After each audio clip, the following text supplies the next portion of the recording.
Hai semuanya, apa kabar? Sehat, sukses, bahagia selalu ya. Jangan lupa subscribe, karena subscribe itu gratis. Dan bagikan channel ini agar kami dapat lebih berkembang dalam memberikan berbagai insight dan informasi yang bermanfaat tentunya. Bagi Anda yang selama ini telah mendukung kami dengan membagikan channel ini dan mensubscribe-nya, kami ucapkan terima kasih dari lubuk hati yang paling dalam. Kami doakan semoga Anda selalu diberikan kesehatan, rezeki, dan kebahagiaan yang melimpah. Mari kita mulai sebuah insight tentang sebuah perusahaan yang bernama Wahana Automitra Multi Arta Tbk atau WOM Finance dengan kode saham WOMF. Dahulu, PT Wahana Automitra Multi Arta ini didirikan di Indonesia dengan nama PT Jakarta Tokyo Leasing tanggal 23 Maret 1982 dan mulai memfokuskan kegiatan usahanya pada pembiayaan konsumen untuk kendaraan bermotor roda 2 sejak tahun 1997. Jadi sebenarnya ini perusahaan yang sudah cukup tua juga ya, sejak 1982. Kantor pusat dari WOM Finance sendiri beralamat di Gedung Mega Glodok Kemayoran, Jalan Angkasa, Bandar Kemayoran, Jakarta, dan memiliki kantor cabang dan kantor perwakilan yang cukup banyak dengan total 187 kantor yang tersebar di seluruh wilayah Indonesia. Induk usaha dari WOM Finance ini adalah Bank Maybank Indonesia Tbk atau BNII. Sedangkan pemegang saham utama dari Bank Maybank Indonesia adalah Malayan Banking Berhad atau Maybank yang berkedudukan di Malaysia.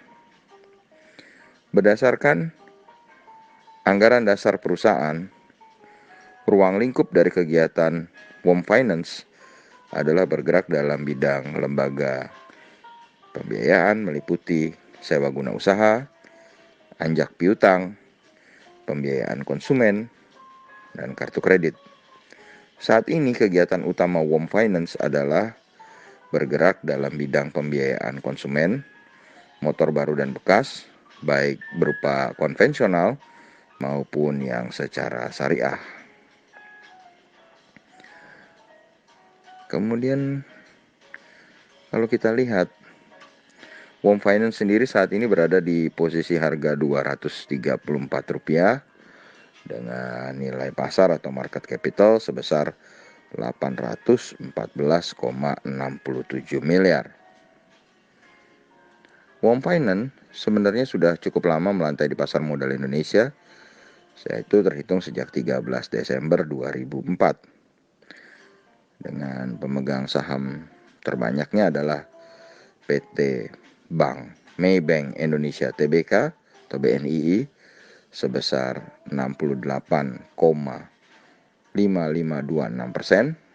Kemudian PT Wahana Makmur Sejati sebesar 25,0066%. Dan yang terakhir adalah masyarakat sebesar 6,4408%. Jadi saham masyarakatnya ini sangat sedikit.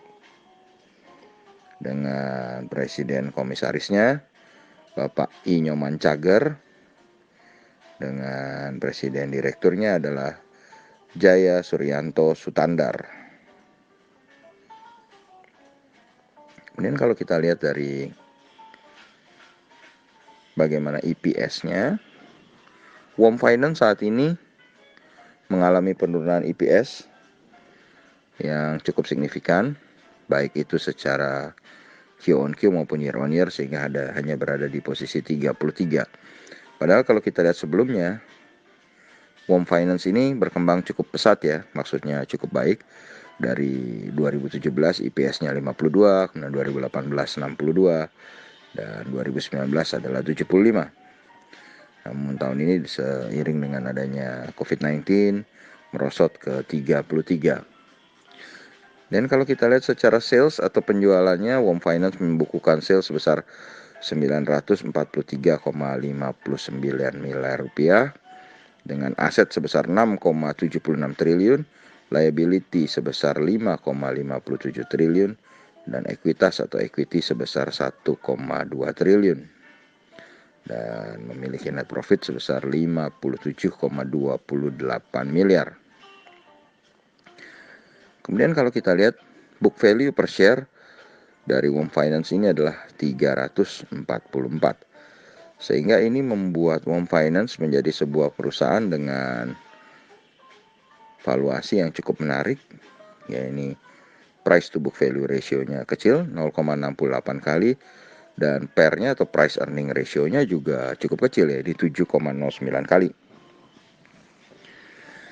Jadi WOM Finance secara valuasi oke. Namun kalau kita lihat secara profitability-nya, ya mungkin karena pengaruh COVID-19 juga, net profit margin-nya tergerus hanya hingga 0,06%, sedangkan return on equity-nya atau ROE-nya hanya 9,57% dan return on asset-nya hanya 1,69%.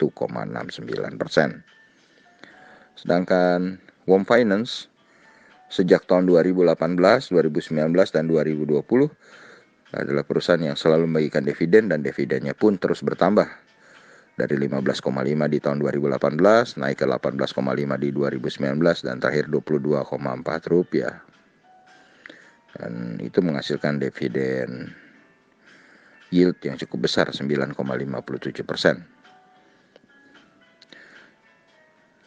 Kemudian kalau kita lihat secara harganya, maka secara year to date harga WOM Finance saat ini 234 masih kita bisa kategorikan murah, karena secara year to date price range-nya adalah 183 sampai dengan 314. Sedangkan secara 5 tahunannya rentang harga WOM Finance adalah antara 62 sampai dengan 416 rupiah.